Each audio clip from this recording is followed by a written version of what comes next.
시작할게요.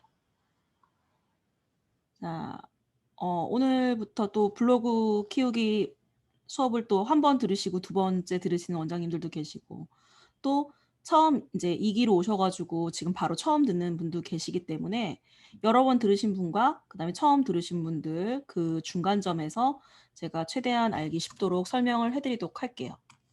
자, 그러면 제가 카카오 그 톡에도 그 공유를 했지만 저는 이제 2004년에 블로그를 개설하긴 했어요. 하지만 그렇게 많은 글을 남긴 것도 아니었고 또 인제 게시글이 800개라고 되어 있지만 실은 여기서의 800개란 어떤 양질의 글이 있는 게 아니라 그냥 이제 육아 블로거로서 아이 사진, 뭐 어디 가서 뭐 먹었다. 정말 이렇게 블로그에 대해서 전혀 몰랐고 또 그 당시에 제가 컴퓨터를 좀 다루는 거에 대해서 미숙했기 때문에 뭐 사진을 편집한다든가 뭐 블로그에 이렇게 뭐 디자인을 한다든가 이런 거는 상상도 할 수 없는 상태였기 때문에 저는 사실 이때 당시에 블로그는 그냥 단순하게 사진 몇 장 올리고 그냥 내 느낌을 말하는 일기장처럼 글을 쓰는 공간이라고 그렇게 생각을 했기 때문에 '이상하다. 다른 사람들 블로그는 사람이 되게 많이 오는데 그 사람들 특성을 보니까 맨날 무슨 이벤트를 하는 거예요. 뭐 스크랩하면 스타벅스 기프티 드려요. 뭐 이런 것도 하고 이벤트도 하면서 서로 막 언니 동생 하면서 이렇게 인터넷상으로 만나는 사람들끼리 댓글로 굉장히 친한 관계를 유지하고 있구나.' 이제 그런 걸 보면서 '아 여기에 좀 내가 이 세계에 내가 들어가기에는 뭔가 진입점이 너무 높구나.'라는 생각이 들어서 좀 하다가 말다가 해서 그렇게까지 열심히 해본 적도 없고 또 사실은 정말 중요한 건 저에게 블로그가 그렇게 절실하거나 필요하지 않았어요. 그렇기 때문에 이거 재미없어? 뭐 안 하면 되지.' 자 그때는 그런 마음이었기 때문에 '뭘 좀 더 잘 써 봐서 한번 조회수를 늘려 볼까?' 그런 생각 자체를 아예 해 보지 못했어요. 그러다가 이제 2020년 2019년에 공부방을 개원했는데요. 그 당시에 한 25개 정도 글을 썼어요, 한 달에. 근데 그렇다고 해서 뭐 이렇게 갑자기 문의가 많이 들어오거나 그 블로그 글을 통해서 뭔가 이렇게 학생이 모집되거나 그러지 않았어요. 자 저는 그거 이유를 왠지 알 수 있어요. 제가 글을 쓰긴 했지만 노출이 되지 않은 거예요. 그래서 제가 공부방을 운영할 때 2019년에 개원을 해서 그냥 소개로 1-2 명씩 오기도 하고 또 학부모 설명회를 해서 4명 모집하기도 하고 뭐 또 친구 엄마가 보내기도 하고 이런저런 이유로 이렇게 몇 명 오긴 했지만 열심히 했지만 20 명밖에 못 모았어요. 그마저도 어 코로나 터질 것 같아서 제가 한 2 개월 정도 휴원하겠다고 했어요 그때 당시에.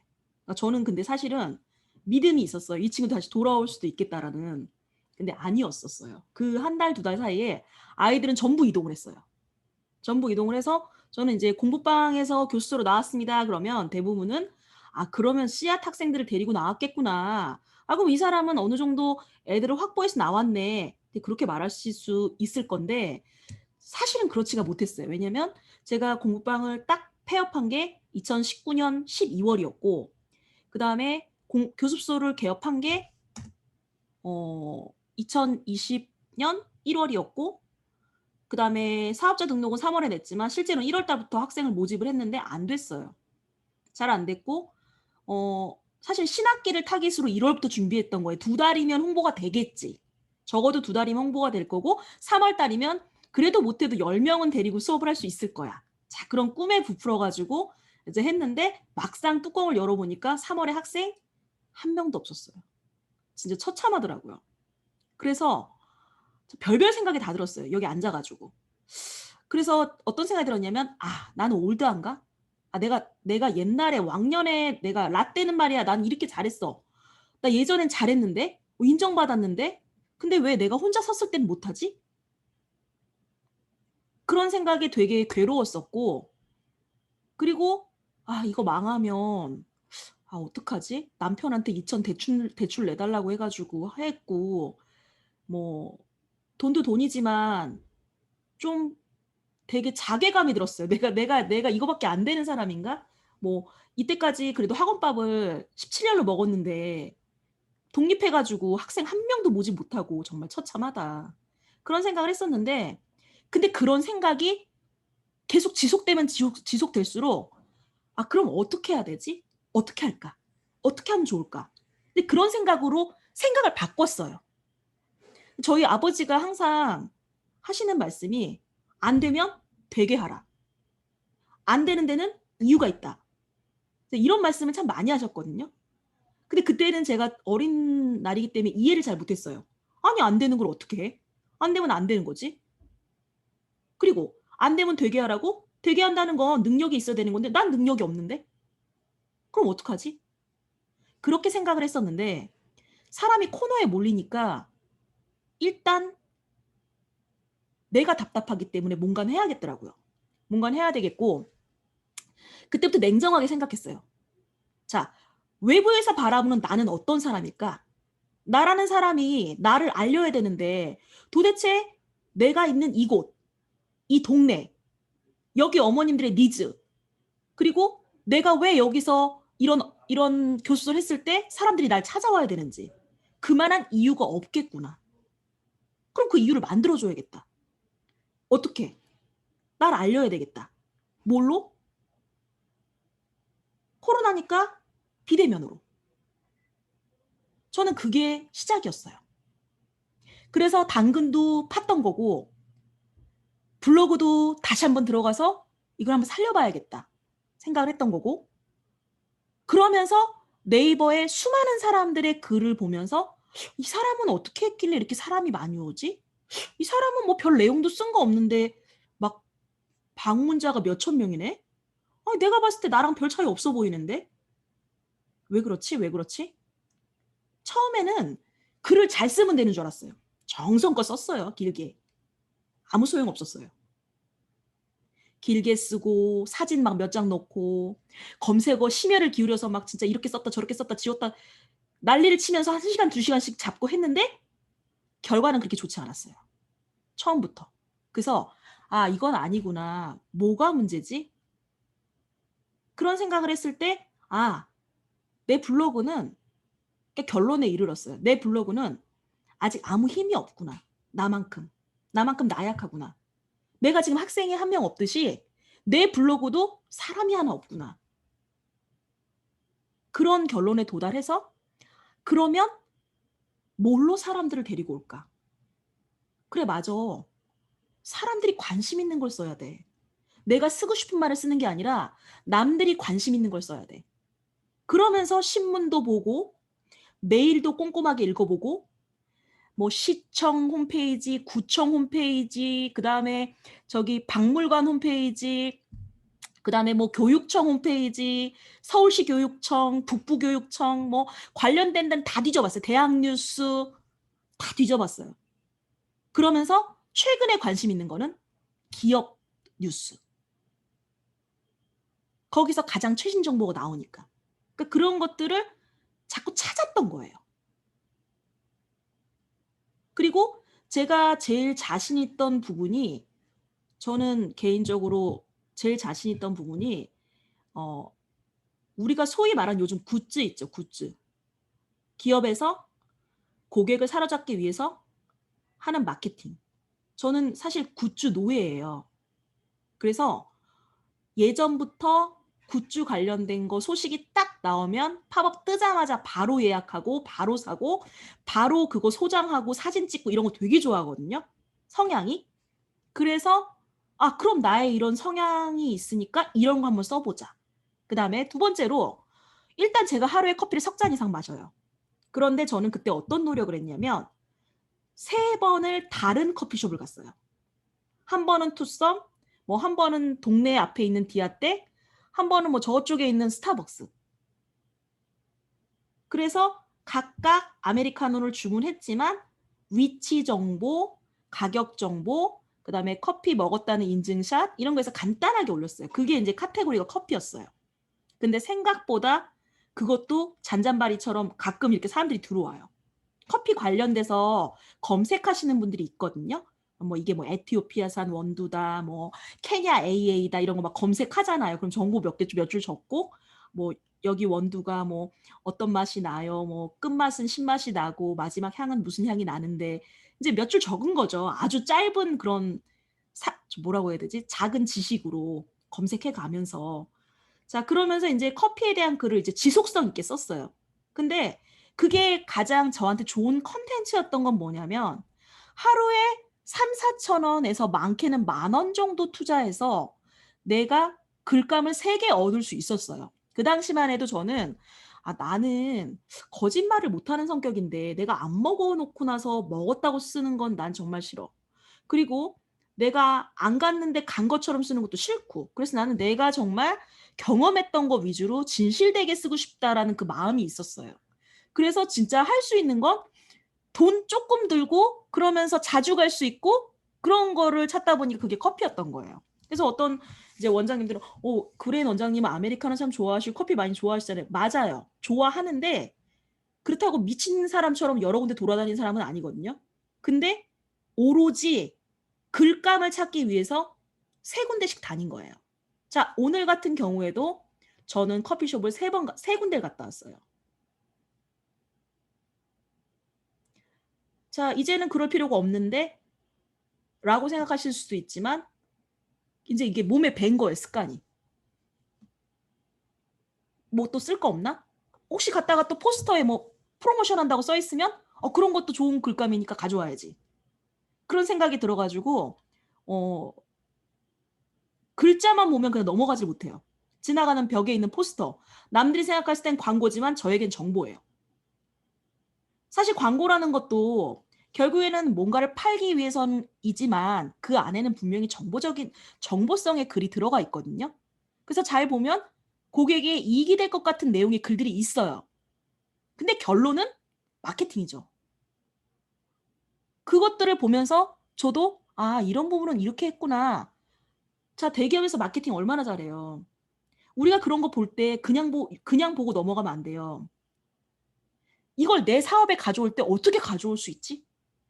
그런 생각을 한번 해 보시는 것도 굉장히 도움이 돼요. 지금 뭐 블로그 얘기하고 있지만 실은 제가 생각하는 모든 아이디어들은 그런 데서 나와요.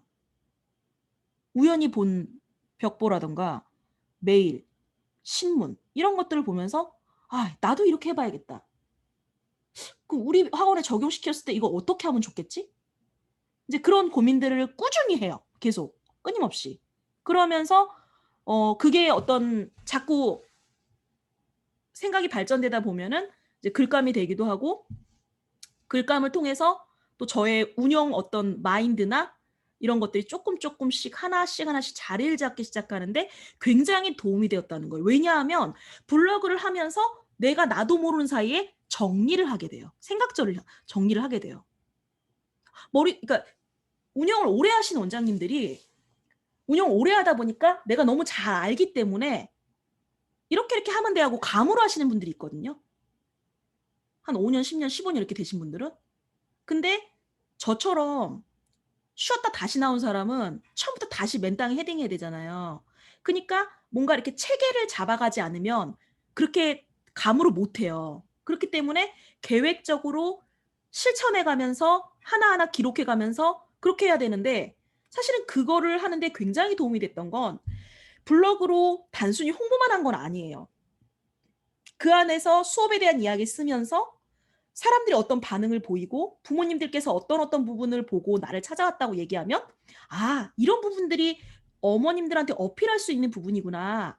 아 이게 우리 원의 매력이구나. 장점이구나.' 이런 것들도 알게 되는 거예요 역으로. 나는 이걸 장점이라고 썼는데 상대방은 그렇지 않게 여길 수도 있는 거거든요. 그래서 어쨌든 이제 그런 과정 속에서 이제 저는 이제 블로그를 운영했고요. 자 그래서 저는 인제 아까 앞에서 말씀드렸다시피 코로나 시기이기 때문에 직접 홍보법보다는 온라인 홍보가 굉장히 중요하다고 생각하는 사람이에요. 물론 이게 대형 학원이거나 어떤 자본력이 어느 정도 준비되어 있는 분들 같은 경우에는 전단지 막 5,000 장, 10,000장 뿌리시면 돼요. 그만큼 들어와요. 그런데 중소형 학원이라든가 소규모 학원의 경우에는 전단지만으로는 좀 부족함이 있어요. 왜냐하면 어차피 전단지로 간다는 거는 전단지라는 거의 효력은 이 전단지를 에 있는 그 학원의 브랜드 프랜차이즈만 봐도 매력도가 있어야 돼요. 근데 자, 듣지도 보지도 못한 어느 브레인 논술 이러면 '브레인 논술이 뭐야? 뭐 이런 게 있네?' 그것까지만 되는 거예요. 그냥 '이런 게 있네.'까지만. 근데 뭐가 매력적이지? 그것을 보여주기에는 사실 어 전단지를 본인이 정말 잘 만들거나 효과적인 어떤 전단지를 만드는 비법이 없이는 어려워요. 업체한테 맡기거나 단순히 그냥 '전단지만 뿌리면 되겠지?' 그거 아니에요. 저도 전단지를 굉장히 심심할 때마다 만들거든요. 만들어서 스크랩을 해 놔요. 그리고서 뭘 보냐면 전 뿌리지 않아요. 학부모님들 상담이 오면요. 그 전단지를 종류별로 만들어서 상담할 때 한 장씩 껴 넣어요. 그럼 이제 어머님들 중에서 유심히 보는 전단지가 있고 그냥 버리는 전단지가 있어요. 반응을 보는 거죠. 어떤 문구에서 이 사람이 끌리는지. 그러니까 얘기 나누면서 "어머님 이거 저희 뭐 기본 커리큘럼이랑 그다음에 인제 시간표랑 간단하게 저희 원 안내에 대한 안내문이" 하고 드려요 저는. 광고지라고 안 하고. 안내문입니다 하고 드려요. 근데 그게 다 저기 비즈하우스에서 이미 만들었던 그 전단지 후보들인 거예요. 그런 것들을 보면서 내가 반응을 보고 대면했을 때 사람 표정 보면 알잖아. 이 사람이 나한테 흥미가 있는지 없는지. 그래서 고걸 보면서 '아 이걸 전단지로 쓰면 되겠구나. 아니구나.' 확실하게 알 수 있죠. 자, 그런 식으로 구분하는 방법도 있고요. 어쨌든 넘어가서 자, 블로그를 쓸 때 제목은 길게 쓰시면 안 돼요. 제가 초창기에 썼던 게 2020년 3월 26 일에 자, 북부교육청 어서 와 북부 어쩌고 저쩌고 자, 왕초보 시절에 잘못 쓴 예예요. 절대 이렇게 쓰시면 안 돼요. 저 여기서 잘못된 거 첫째, 제목이 너무 길다. 둘째, 하이픈, 샵, 큰 따옴표 같은 특수부호가 들어가 있다. 괄호도 문제고 괄호도 한 번 정도는 괜찮아요, 짧은 건. 근데 이렇게 긴 문장 속에서의 괄호는 별로 좋지 않아요. 그다음에 세 번째는 이게 지금 뭘 얘기하는 건지 제목을 통해서 알 수가 없어요. 중구난방이에요. 자, 우리 첫 번째로 중요한 게요. 제목이에요. 어떤 분들은 이제 키워드라고 생각하시는 부분도 있는데 키워드 중요하죠. 그런데 키워드는 태그는 뒤에 가서 말씀드리겠지만 태그는 연관 검색어예요. 글 속에서나 제목에서 썼던 말들 중에 믹싱이 돼서 같이 걸렸을 때 태그가 소용이 있는 거지 제목이랑 본문 내용을 무시할 수 없거든요. 자, 여기서 제목은 아까 그렇게 쓰는 게 아니라 자, 이거를 아까 앞에 썼던 거를 고쳐봤어요. 북부교육청 3차 계약 연기. 북부교육청 초등 온라인 교실. 북부교육청 온라인 교실. 자, 아까보다는 훨씬 깔끔하죠. 자, 이렇게 되면은 이거 검색할 때 사람들이 뭘 검색할 때 검색이 될까요? 첫째, 북부교육청. 왜 제가 서울시 교육청을 안 건드렸냐면 서울시 교육청 치잖아요? 전 절대 못 나와요.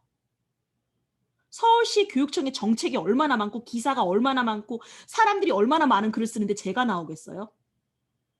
자, 학생도 한 명 없고 블로그 힘 하나도 없는 저는 안 나와요. 그렇다면 전략적으로 커다란 키워드를 먼저 건드리지 말고 남들이 안 건드릴 것 같은 작은 키워드를 공략하라. 이게 제가 첫 번째 드리고 싶은 이야기예요.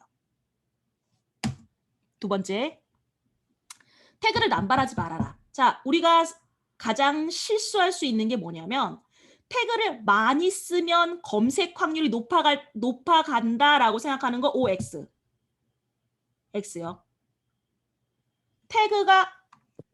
태그를 많이 쓴다고 해서 검색 확률이 높아지는 것은 절대 아니에요. 오히려 이 태그라는 건 어떠한 주제와 주제를 묶어주는 건데 연관 검색어인데 자, 지금 연관 검색어로 돼 있는 거를 보면은 뭐 폰데코, 노원 아이랑 어디 놀러가게, 형제 자매 슬라임 이게 지금 연관 검색어라고 하기에는 너무 많아요.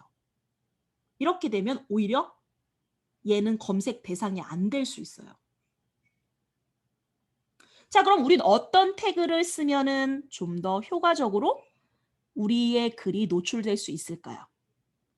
자, 우리 글을 읽을 때도 중심 낱말. 다시 말하면 가장 중요한 핵심 키워드를 찾으라고 하죠. 자, 블로그도 마찬가지예요. 블로그를 사람이라고 칩시다. 그러면 우리가 길게 말하는 것보다 그니까 너 핵심만 얘기해. 네가 말하고 싶은 게 뭔데? 그거예요. 얘네들은 단어들을 쭉 수많은 글들이 들어오잖아요. 자, 지금 1분 사이에도 올라올 수 있는 글은 몇백 건이 넘어요. 하나의 주제로. 그러면 걔들 중에서 누구를 위로 올릴 것이냐? 그때 얘네들의 기준은 두 개예요. 1. 정보. 2. 경험. 자, 경험 플러스 정보. 네이버는 이미 여러 차례 밝힌 적이 있어요.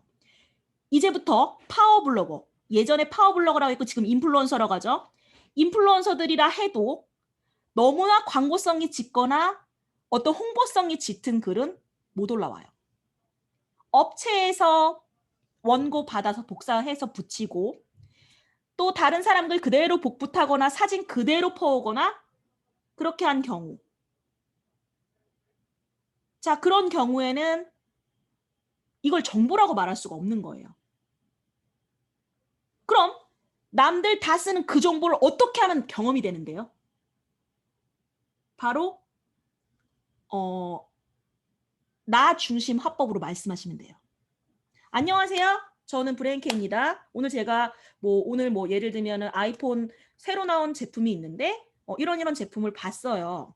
사진 안 왔죠? 사진 안 왔어요? 봤어요. 자, 오늘 이런 제품이 출시된다고 하는데 너무 궁금해요. 자, 어떤 건지 제품 한번 볼까요? 여기까지는 팩트죠. 내 의견이에요. 내 생각이에요. 근데 자, 만약에 내일 아이폰이 출시됩니다. 아이폰의 성능은 어떻고 저쩌고 그것만 쫙 써놨어요. 그렇게 쓰는 사람이 대부분이에요. 거기서 조금만 더 나를 중심으로 말하는 방법을 익히시면 돼요. 자, 박진영이 항상 그 노래대에 나오면 가수가 되기 위해서 좋은 가수가 되기 위해서 가장 중요한 게 뭐라고 했죠? 1번은 공기반 소리반이에요. 2번은 뭐죠? 바로 말하듯이 노래하라고요. 내 얘기처럼. 블로그도 마찬가지예요. 불특정 다수의 사람들과 온라인으로 이야기하는 거예요. 말하기예요. 글쓰기가 아니라. 자, 어떤 분들은 블로그가 너무 어려워요. 저는 글쓰기가 힘들어요. 자, 블로그는 글쓰기가 아닙니다. 말하기예요. 그냥 우리 원래 말하듯이 말하시면 돼요. 말투 그대로 쓰셔도 돼요. 어법에 안 맞고 문법에 안 맞고 글자 틀려도 괜찮습니다. 그런 거 너무 연연할 필요가 없어요. 오히려 너무 딱 떨어지게 딱딱딱 쓰는 것이 더 매력도가 떨어져요. 물론 저도 그런 글을 쓰긴 해요. 그럼 너는 그렇게 쓰는데 왜 나한테는 이렇게 하라고 하지만 사실 가장 좋은 방법은 말하듯이 조금 내 얘기처럼 쓰는 게 앞으로 블로그를 키울 때는 훨씬 더 유리할 거라는 걸 말씀드리는 거예요. 자, 그다음에 사진은 반드시 재가공하는 게 중요합니다. 이미지를 자르거나 한번 손을 거치는 게 굉장히 중요하죠.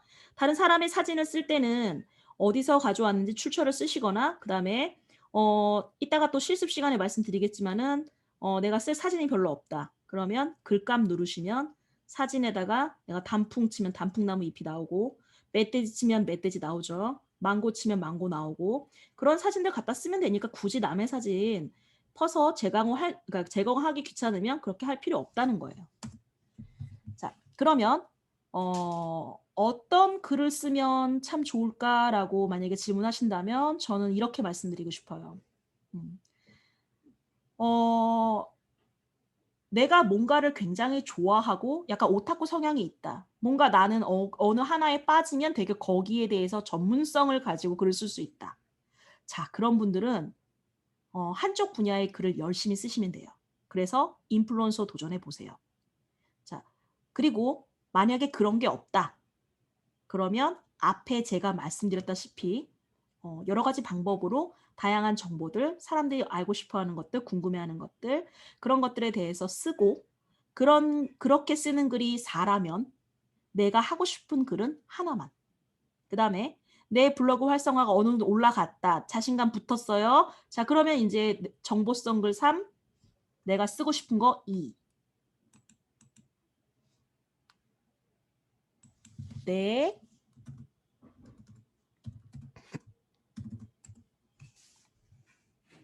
말씀해 주셔도 돼요. 내 동영상 다 해드릴 거니까 걱정하지 마시고 아기 돌보셔도 됩니다. 네, 지금까지 제 얘기 들어주셔서 감사하고요.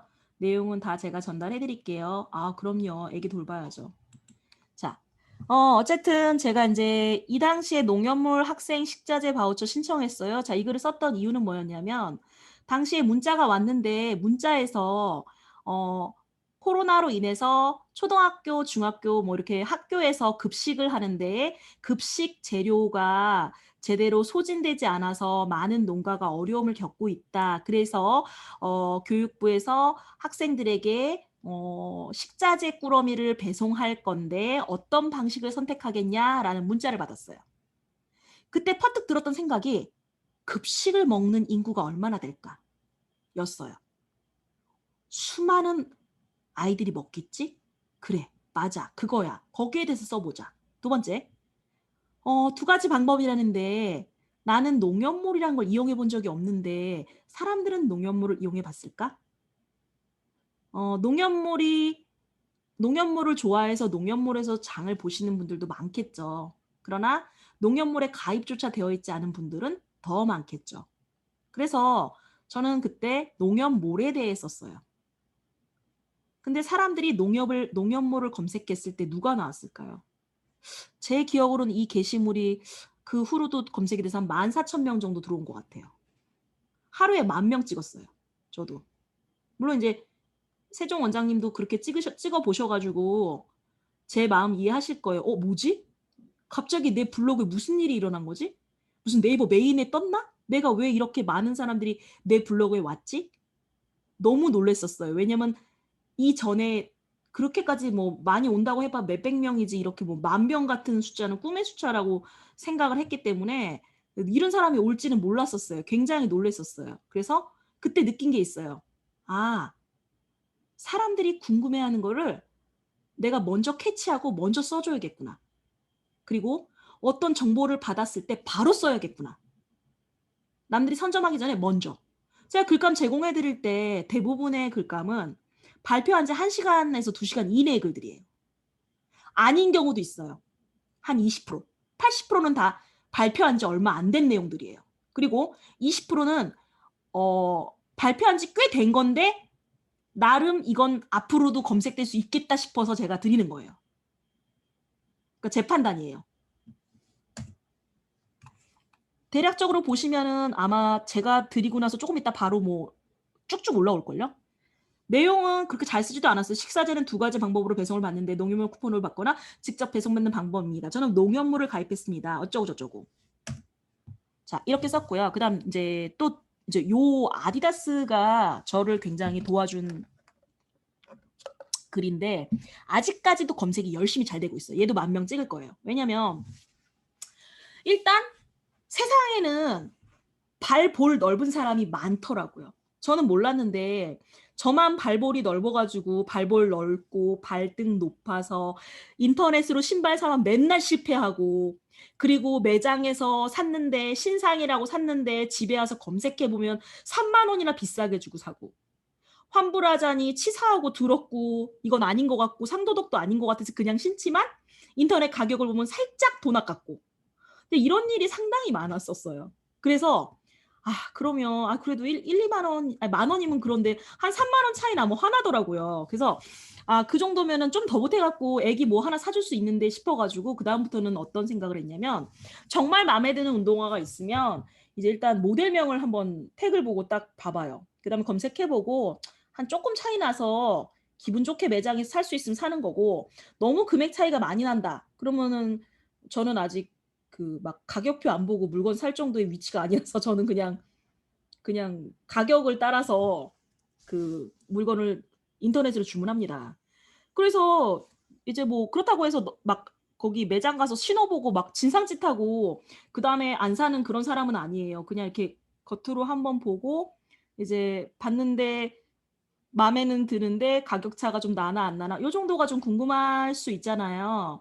근데 그랬을 때 우리가 바로 검색해 보려면 사실 품번이거든요.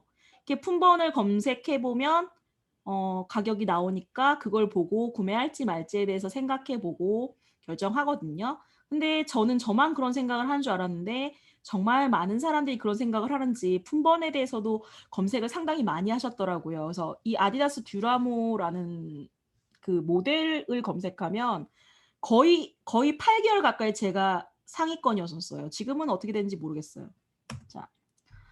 아까 제가 앞서 말씀드렸다시피 네이버는 경험자 중심을 네? 네네네. 아 네.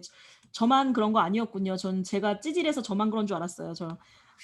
자, 네이버는 경험자 중심 글을 사랑합니다. 저는 이제 블로그에 글을 뭐 안 올려도 800에서 1200명 옵니다. 이렇게 썼던 건 2020 년 한 6월 정도인 것 같아요. 2021년 6월이네요. 2020년 6월. 그때는 이제 800에서 1200 명이 평균이었고요. 지금 이제 한 달 전부터 이제 저희 블로그 1기 분들하고 제가 합류했을 때 저도 방문자가 5,600 명밖에 안 됐어요. 그 이유는 뭐냐면 제가 글을 쓰지 않았어요. 이제는 저는 새롭게 글을 써서 어떻게 사람들을 유입시켜서 새로운 회원을 막 많이 우리 원에 왔으면 좋겠다라는 생각을 안 하고 있었거든요. 왜냐하면 학생들이 한 5명 정도 들어오면 4-5명 들어오면 그 친구들을 2-3개월 정도는 우리 원에 잘 적응할 수 있도록 도와주고 또 그 반의 밸런스를 맞춰야 되기 때문에 새로운 신규가 또 오면은 굉장히 스트레스를 받고 부담이 돼서 사실은 스마트 플레이스도 지금 순위가 8 위로 밀려났는데 일부러 냅뒀어요. 작업 안 하고. 왜냐면 제가 5 번으로 있으면 전화가 엄청 와요. 하루에도 최대 5번 이상 와요. 메인에 있으면. 그러니까 차라리 2 페이지에 있는 게 낫겠더라고요.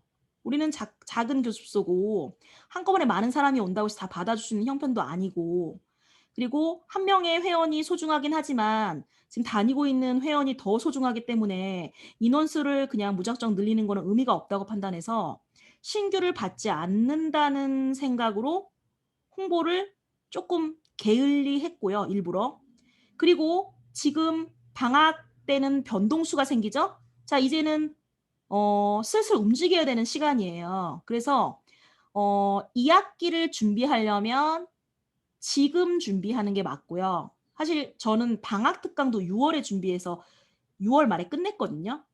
그리고 이제 뭐 어떤 분은 내년 강의까지 준비하셨다고 그러는데 저는 이제 그 정도까지는 아니고 저희는 이제 초등학생, 중학생이기 때문에 고등학생 같은 경우에는 뭐 대기로 내년 아이들도 받겠지만 사실 초등학생 내년에 받는다 이런 경우는 없거든요. 그래서 저희는 뭐 그럴 정도도 아니고 그래서 9월 달 그러니까 이제 계약했을 때에 하반기 때의 플랜이나 이런 것들을 지금부터 노출해서 홍보해야만이 그 수학을 9월 달에 거둘 수 있는 거지.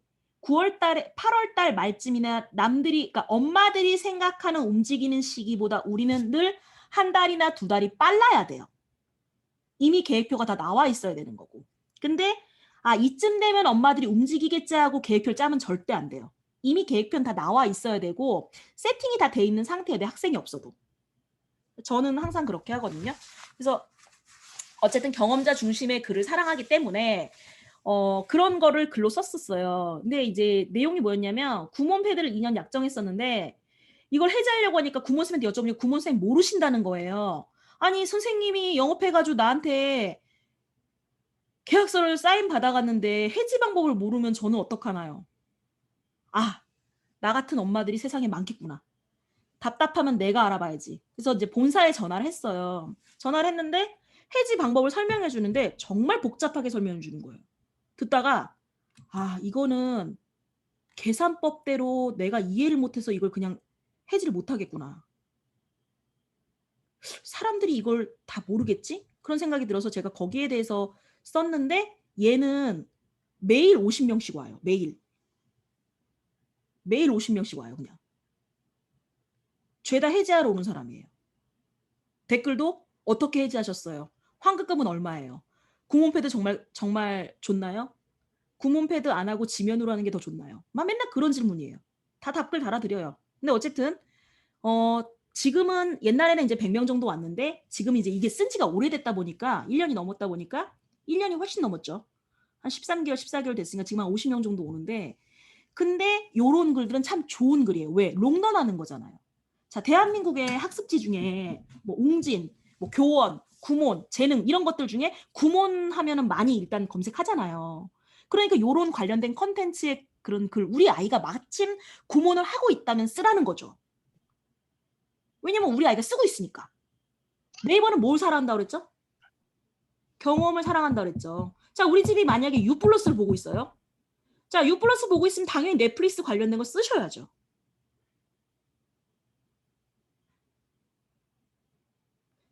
SK 브로드밴드 본다. 그럼 SK 브로드밴드가 LG 유플러스의 차이점 이런 거 쓰셔야죠. 자, 그다음에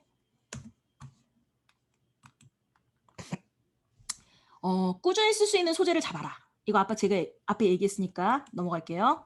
자, 어, 제가 이제 교육 관련된 글을 쓸 때 꼭 드리고 싶은 말씀은 물론 교육 관련 기사나 이런 것들 보고서 쓰시는 것도 굉장히 좋은데요.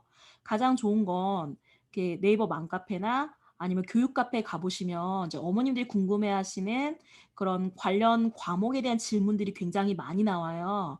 그런 것들을 본다면 그걸 보시고 자, 영어를 예를 들어서 말한다면은 파닉스는 언제부터 해야 되나요? 파닉스의 완성기는 몇 개월 정도 걸릴까요? 자, 파닉스를 떼고 나서 우리 아이는 리딩으로 바로 넘어가야 될까요? 문법은 언제부터 시작하면 좋나요? 자, 우리 아이는 영어 학원을 너무 뒤늦게 간 케이스예요. 그럼에도 불구하고 영어 학원에 다녔을 때 우리 아이는 그러면 어떤 유형의 학원을 다녀야 되나요? 어학원을 다녀야 되나요? 아니면 공부방을 다녀야 되나요? 동네 학원을 다녀야 되나요? 어머님들의 머릿속에는 별별 생각이 다 들어있어요. 우리는 그런 것들을 그분들이 간지럽다고 생각하는 부분들을 긁어주는 그런 글을 쓴다면 동네에서 우리가 이 동네 거점 여기서 많은 사람들이 거기 괜찮아 라는 말이 나올 수 있도록 하는 게 어떻게 보면 뭐 학생 200명 있고 뭐 500명 있고 뭐 한 달에 내가 5천만 원 벌어 이런 학원 가지고 계신 분들도 있겠지만 이제 저처럼 아주 작은 학원 아주 작은 교수를 운영하고 있는 사람 입장에서는 그냥 이 동네에서라도 내가 정말 무슨 과목 하면은 어디 선생도 괜찮아 라는 얘기까지만 들어도 저는 너무 기분이 좋을 것 같아요. 자, 우리 그러려면은 그냥 우리가 우리 학원 좋아요. 우리 학원이 어떻습니다. 이런 멘트보다는 평소에 부모님이 궁금해하시는 것들을 멘토링 해주면서 거기에서 부모님들의 니즈를 읽으려고 늘 노력하고 그걸 블로그로 풀어내는 것도 굉장히 중요할 거고 그런 것들을 썼을 때 부모님들은 진심이나 진정성을 느끼거든요. 그랬을 때 나 이 선생님한테 한번 애기를 한번 맡겨보고 싶다. 애를 한번 맡겨보고 싶다. 저도 간혹 가다가 그런 글을 보면 아유 여기 선생님한테 우리 애들 셋을 맡기고 싶다. 그런 생각이 들어요. 그런 생각이 드는 글을 쓴다면 조회수가 많지 않더라도 충분히 훌륭한 블로그죠. 그런데 제가 왜 자꾸 정보성 글 검색돼야 된다, 상위에 노출된다 얘기를 하냐면 우리가 진실된 얘기를 하고 싶어도 아무도 방문을 안 하면 소용이 없잖아요. 제가 이럴 때 항상 드는 예가 있어요. 자, 우리 노래방에 있어요, 지금. 노래방에서 노래를 불러야 되는데 제가 제 애창곡 5개를 18번 5개를 자 번호를 눌러놨어요. 예약을 해놨어요. 근데 자꾸 내 친구 하나가 지 좋아하는 노래 나왔다고 우선 예약을 해버려요. 난 차례가 안 와요. 마이크 잡아보지도 못했어요. 끝날 때 떼창하고 집에 갔어요. 제가 딱 그런 기분이었어요. 나에게는 마이크가 주어지지 않은 거예요. 난 말하고 싶어 죽겠는데 난 아무 말도 할 수 없는 힘이 없는 사람이었던 거예요. 내 블로그는. 그래서 블로그의 근육을 키우기 위해서 제가 항상 드리는 말씀이 일단 준최적화를 시켜야 되는 거예요. 적어도 내가 10개, 20개, 50개 글을 썼을 때 몇 개는 그래도 상위 노출이 가야죠. 그 몇 번 그 경험이 쌓이고 쌓이고 쌓이면 그때부터는 내가 뭘 써도 돼요. 그냥 발로 휘갈겨도 노출돼요. 저 5줄 쓴 것도 상단 1위 노출된 적도 있어요. 어떤 사람은 그럴 거예요. 얘 뭐야? 얘 무슨 정보라고 올렸어? 첫 번째 메인에 있어서 클릭했더니 실망이네? 그런 품질의 글도 써본 적이 있어요. 자, 저도 그런데 자 보시면 에이 뭐 브레인쌤은 논수 선생님이니까 글 잘 썼겠지. 1도 아니에요. 저를 지켜보신 분들 알겠지만 전 절대 블로그에서 저의 재능을 낭비하지 않습니다. 거기는 저의 무대도 아니고 제가 거기서 글을 열심히 써야 될 이유가 없어요. 에너지 낭비를 할 필요가 없고 거기서는 정말 제가 필요한 것만 주고 필요한 것만 취득하면 돼요. 내용은 진심일지 몰라도 그 글 쓰는 거는 제가 열심히 안 써요. 그래서 뭐 열심히 쓰거나 잘 쓰거나 할 이유는 없다. 자, 7번. 제목이나 본문에 직접적으로 공부방, 교습소, 학원 이름 같은 거 적지 마세요. 그 다음에 여기 지도를 삽입하는 방법을 써라 했는데 이거 옛날에 작성해서 그런 거고요. 지도를 삽입하는 방법을 쓰지 말아라예요. 이거 정확히 보셔야 돼요. 네이버 검색바, 네이버 톡톡, 네임카드를 써라예요. 검색바 하는 방법 알려드릴 거고요. 톡톡 하는 방법 알려드릴 거고요. 네임카드 만드는 방법 캔바 시간에 알려드릴 거예요. 자, 이게 지금 네임카드예요. 사진, 그러니까 캔바로 작업해서 학원 이름하고 전화번호 넣는 거예요. 근데 검색은 안 돼요. 어뷰징 안 걸리겠죠? 그 다음에 검색바, 네이버 브레인 교수소 딱 이렇게. 그 다음 밑에 네이버 톡톡. 자, 지도 삭제. 지도 정말 하고 싶으면요. 교수소 오시는 길 해갖고 캔바로 작업하시면 돼요. 지도를 그 안에 집어넣는 거죠. 그것도 제가 알려드릴게요. 자, 부모님에게 그 부모님들이 궁금해할 내용 이거 제가 말씀드렸죠. 지역만 카페, 1% 상위 1% 카페, 중개 은사 카페, 내 블로그 이런 데다가 내가 하고 싶은 말, 부모님들 궁금할 내용 그런 것들 멘토링 해주시면서 이렇게 내가 학원을 한다고 해서 나의 과목을 홍보하는 게 아니라 정말 이게 교육자로서 내가 이제 교육 서비스 업자로서 내가 드릴 수 있는 조언이나 이런 것들 객관적으로 좀 드리는 거는 나쁘지 않거든요. 물론 이제 어떤 엄격한 맘카페에서는 그렇게만 해도 야, 너 그거 홍보하려고 그러는 거 아니야 하고 강퇴당할 수도 있거든요. 그러니까 분위기 봐가면서 그게 가능한 곳도 있고 가능하지 않은 곳도 있으니까 원장님들 상황에 맞게 하시면 돼요. 자, 홈페이지형 블로그가 대세라고 말씀드렸는데 우리가 요즘 다 스마트폰으로 하죠. 누가 PC로 해 하는데 아직도 PC로 하시는 분들도 많아요. 그래서 이제 인터넷에 검색하면은 뭐 15만 원 정도 하는데 카카오톡, 카카오 채널, 인스타, 네이버 밴드 연동시키면 좋겠죠. 자, 뭐 내용 읽어보시고 제가 PPT 드릴 거니까. 자, 가독성을 위해서 블로그 설정할 때는 앨범형을 설정하는 게 좋아요. 자, 이것도 이따 알려드릴 거예요. 자, 템플릿을 사용해서 만들어서 내가 하고 싶은 말을 카드 형식으로 쓴다. 스크롤 내리면서 빠르게 정보를 볼 수 있기 때문에 가독성이 좋다는 거 이거 중요하게 생각하시고요. 자, 앨범형이란 이렇게 줄글로 나오는 게 아니라 봤을 때 앨범형은 여기 지금 보라색 동그라미 친 부분 있죠? 이 부분으로 하면 앨범형으로 보이고요. 그 옆에 있는 걸로 보면 줄처럼 보여요. 줄글처럼. 근데 저는 앨범형을 선호해요. 이제 이거는 이제 원장님들마다 조금씩 다를 수 있으니까.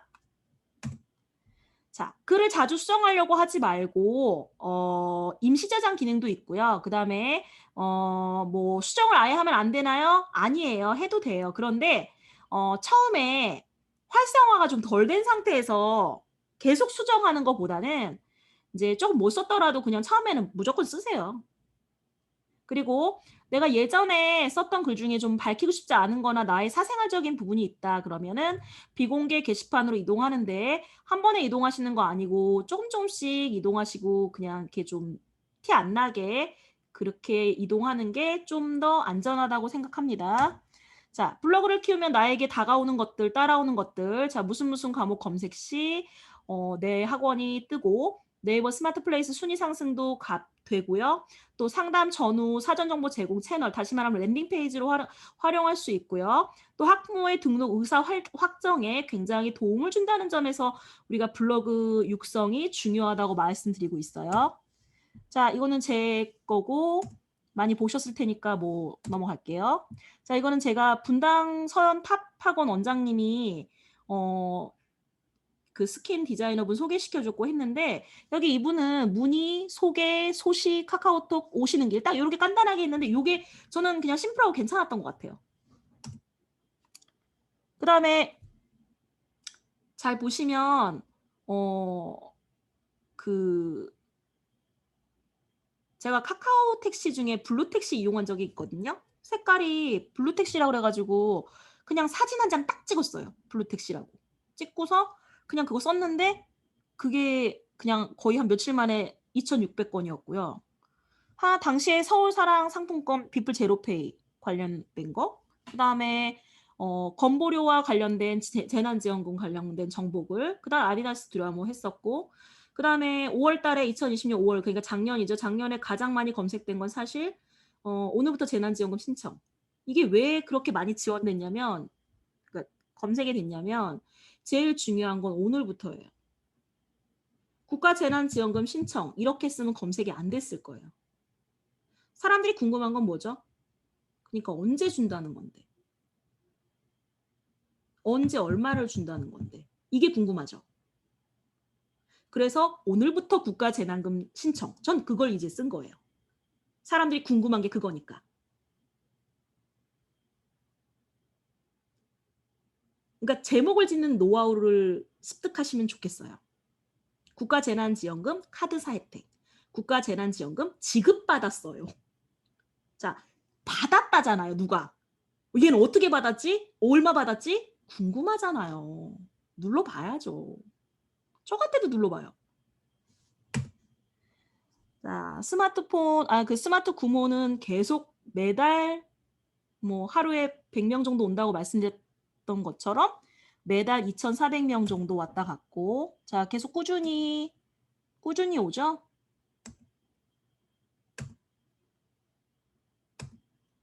자, 그다음 여기서 중요한 거는 네이버 통합 검색에서 모바일 또는 PC가 50%가 넘었다. 그날 하루. 그러면 어느 정도 검색이 잘 되는구나. 저는 이걸로 판단하거든요. 그 다음에 더 궁금한 거는 이제 저하고 이제 질문 질의 응답 시간에 하시면 되고요. 지금부터 블로그를 먼저 준비해 주시고요. 블로그를 준비해 주시고, 블로그를 먼저 해야 되나 캔바를 먼저 해야 되나. 자, 블로그 실습을 잠깐 해볼게요. 블로그 어플 켜주시고요. 제가 간단한 건데 몇 가지만 알려드릴게요. 너무 당연한 내용들인데 모르시는 분들이 있어서, 자, 그러면 제가 줌 한번 저도 들어가 볼게요.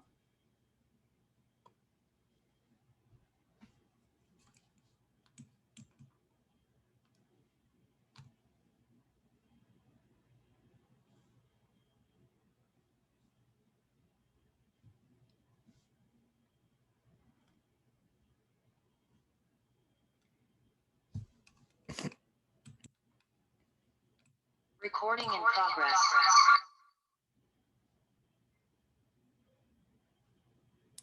자,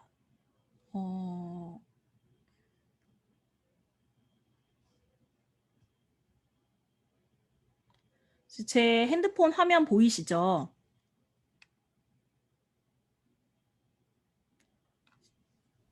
보이시나요? 네, 보여요. 네. 그러면 제가 블로그에서 글을 작성하는 방법 중에서 아까 전에 네임 카드나 아니면 톡톡이나 이런 거 알려드릴게요. 자, 블로그 먼저 들어가 볼게요. 그 다음에 하단에 보면 연필 모양 있죠? 따라오세요. 저 하는 거 보고요. 블로그 따라오셔야 돼요. 자, 연필 누르세요. 누르셨나요?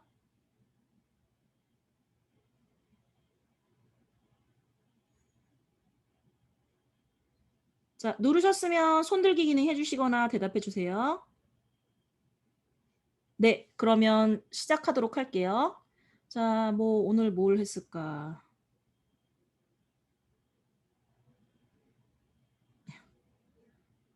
자, 오늘은 자, 사진을 일단 제가 쭉 띄웠어요. 제목을 썼겠죠? 그리고 아래로 내려와서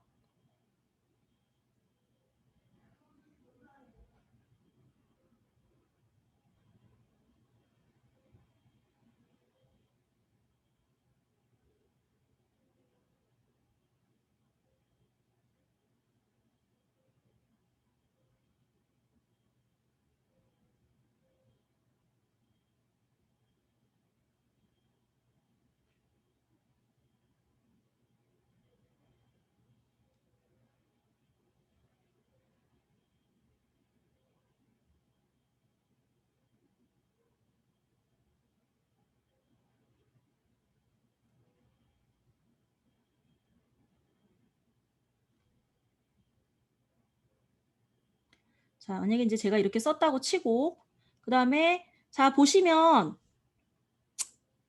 그 아래에 보시면은 삼각 이렇게 그 스마일 표시되어 있고 점 3개 있는 부분 보이시나요? 하단에 카메라 T 그다음에 스마일 표시 그다음 점 3개 보여요. 이거 누르세요. 자, 여기 보이시면 글감 보이실 거예요. 글감 눌러볼게요. 자, 글감에 만약에 제가 커피 쳤어요. 커피 나오죠? 내가 사진 못 찍었으면 그냥 이런 거 쓰시면 돼요. 아시는 분도 있겠지만 지금 처음 들어오신 분도 있으니까 제가 눈높이에 맞춰서 알려드리는 거예요. 자, 그 다음에 두 번째는 장소. 장소 한번 눌러볼게요. 지도 첨부. 자, 장소 누를게요.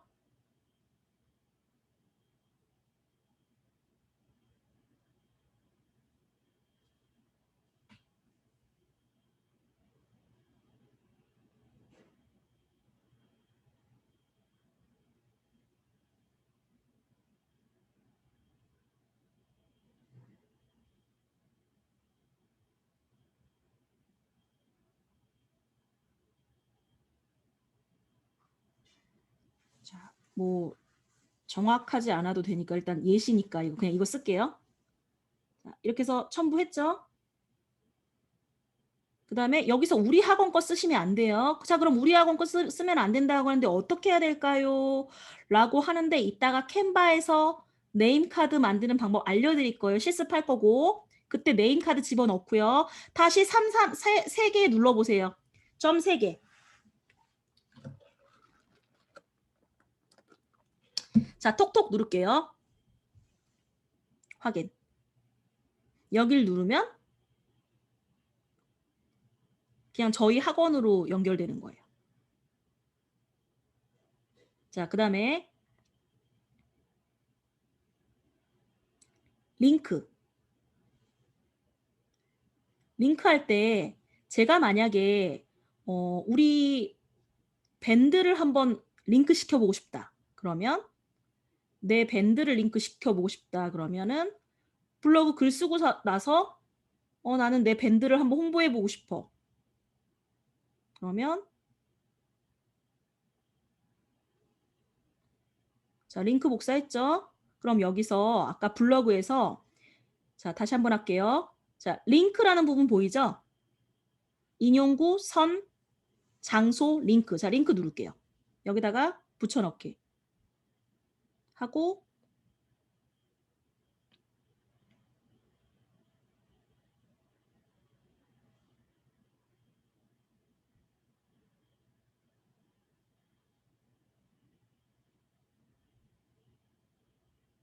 자, 이렇게 되죠? 자, 이것만으로도 충분히 홍보가 돼요. 아, 네이버 톡톡 안 돼 있으시면 톡톡 가입 안 하신 거예요. 톡톡 가입하시면 돼요.